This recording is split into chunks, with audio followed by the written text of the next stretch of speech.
Assistant commissioner سید اسد عباس شرازی کی ہدایت پر تحصیل incharge rescue 1122 ملکوال نے اپنی ٹیم کے ہمراہ فقیریہ گاؤں کی گجر کالونی میں کورونا کے مریض محمد نواز کے گھر جراثیم کش سپرے کروا دیا۔ اس دوران فقیریہ کی گجر کالونی کے لاک ڈاؤن کے پورے علاقے میں جراثیم کش سپرے کروایا گیا تھا کہ کورونا کے بڑھنے کے خدشات کو کم کیا جا سکے۔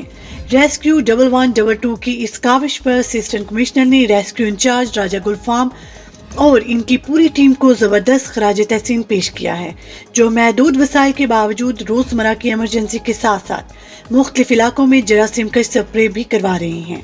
تحصیل انچارج 1122 نے میڈیا کو بتایا کہ گزشتہ روز ساہی موڑ پیٹرولنگ پولیس چوکی بھاگوال، رانا چوک تا بادشاہ پور، محلہ راجگان، ماجھی اور دیگر علاقوں میں بھی جراثیم کش سپرے کیا گیا۔ انہوں نے مزید کہا ہے کہ 1122 کے جوان مصیبت کی گھڑی میں عوام کی مدد کے لیے دن رات تیار ہیں، جبکہ عوام سے اپیل ہے کہ گھروں میں رہیں تاکہ اس مرض کو بڑھنے سے روکا جا سکے۔